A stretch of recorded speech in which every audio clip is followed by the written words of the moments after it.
Hello friends, अब हम discuss करेंगे ES6 में डिफॉल्ट पैरामीटर के डिफॉल्ट पैरामीटर क्या होते हैं। ठीक है, तो पहले मैं आपको ES5 में दिखा देता हूँ। मैं यहाँ पे एक फंक्शन बनाता हूँ ऐड, ओके, और इसमें दो पैरामीटर लेता हूँ मैं यहाँ पे A B, ठीक, और यहाँ पे रिटर्न नहीं कराता हूँ, मैं कंसोल करा लेता हूँ, console.log, ठीक है, और इनको A प्लस B, ठीक।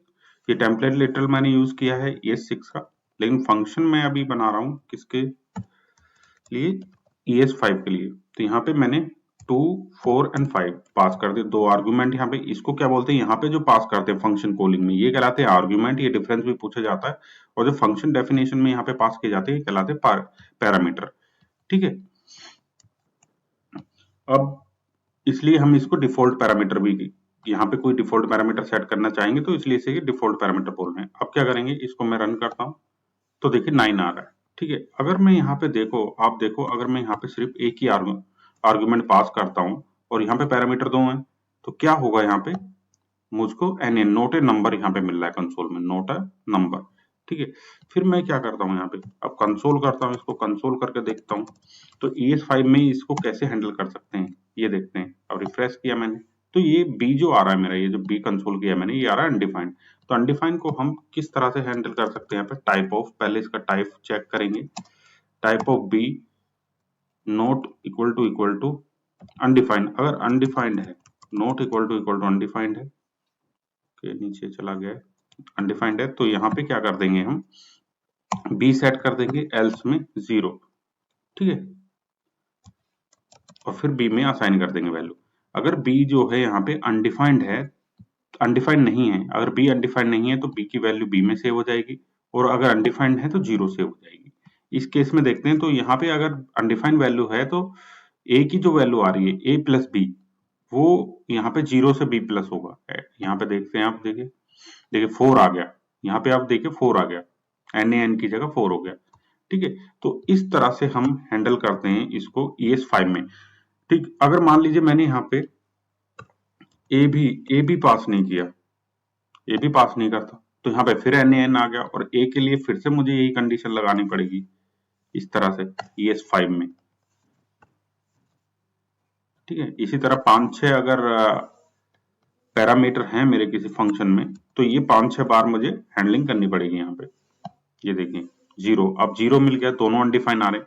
तो ये दो लाइन हम ES6 में ना करके इसको कमेंट करते हैं, सीधा सीधा अगर कोई वैल्यू नहीं आ रही है तो डिफॉल्ट वैल्यू हम यहीं पे सेट कर देते हैं, तो इसे बोलते हैं डिफॉल्ट पैरामीटर। अब देखिए मैंने ये सेट कर दिया, और अब भी 0 ही आएगा, एन नोट ए नंबर नहीं आ रहा है, ठीक है।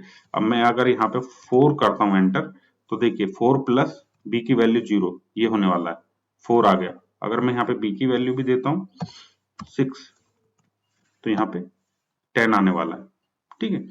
एक तो ये हो गया। अब दूसरा क्या है, इस तरह से पता चला हम डिफॉल्ट पैरामीटर कैसे सेट कर सकते हैं। अब क्या है, मैं एक फंक्शन बना लेता हूँ रिक्वायर्ड, कि ये मुझे रिक्वायर्ड नहीं है, मुझे पास ही करनी है, ठीक है। तो यहाँ पे मैं एक एरर थ्रो करूंगा, थ्रो न्यू एरर,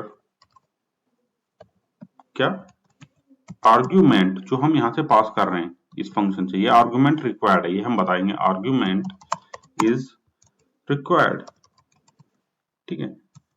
इस तरह से मैंने एक फंक्शन ले लिया। अब मैं इसको यहाँ पे जाके असाइन कर देता हूँ, ये फंक्शन असाइन कर दिया, यहाँ पे जाके ये असाइन कर दिया।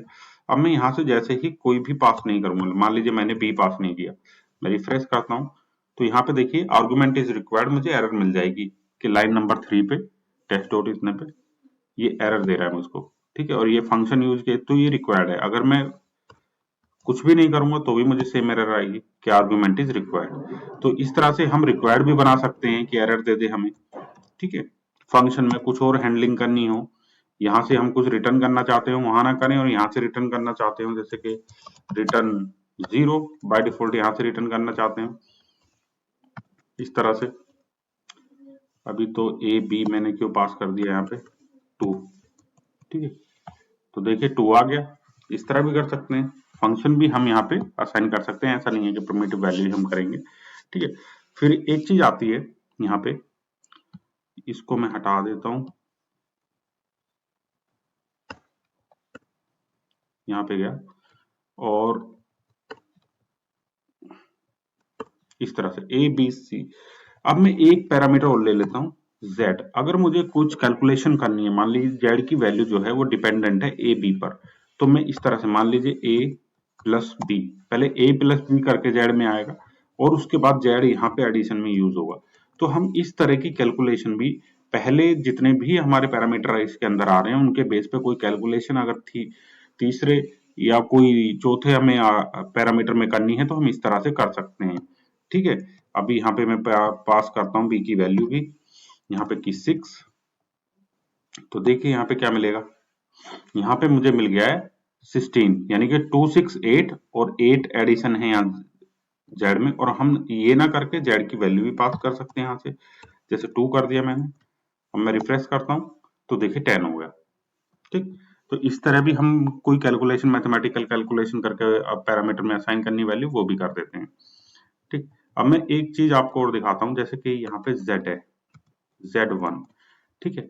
अब इसको अगर मैं यहाँ पे असाइन करना चाहूं b में, और b को मैं यहाँ पे पास नहीं करता हूं, क्या ये पॉसिबल है? ऐसा नहीं, ये पॉसिबल नहीं है, देखिए एरर आ जाएगी, ठीक है। क्यों पॉसिबल नहीं है? कि पहले तो हमारा ये कॉल होगा ना, हम तो यहां तक तो कंपाइलर हमारा पहुंचा ही नहीं है, पहले तो इस वाले पैरामीटर पे पहुंचा, और यहाँ पे जब पहुंचा तो इसे जेड मिला ही नहीं, ठीक है। ये पॉसिबल नहीं है, लेकिन अगर हम ये करें, ये पॉसिबल है, ठीक है। अगर इस तरह से मैंने किया है तो ये पॉसिबल है, ये देखिए 4, समझ रहे हैं, ये पॉसिबल है क्योंकि पहले यहाँ पे देखिए ये एक तरीके से डिक्लेरेशन और असाइन वैल्यू हो गई है इसमें बी में, तब जाके बी यहाँ पे यूज हो रहा है, ठीक है। और यहाँ पे जब जेड यूज हो रहा था इस तरह से, तो जेड की वैल्यू ना तो इनिशियलाइज हुई थी इसमें, ना ही ये डिक्लेयर हुआ था, तो इस केस में वो गलत है। हम जो पहले अगर असाइन करना चाहते हैं एक पैरामीटर दूसरे में, तो पहले वाला जो होगा, फर्स्ट वाला पहले जो होंगे वो उससे लास्ट वाले में, उससे नेक्स्ट वाले में पैरामीटर में वैल्यू असाइन हो सकती है, ठीक है। तो ये था डिफॉल्ट पैरामीटर, और आई थिंक आपको अच्छे से समझ में आया होगा क्या होता है डिफॉल्ट पैरामीटर। अगर अच्छे लगे वीडियो को लाइक करें, चैनल को सब्सक्राइब करें। Thank you for watching.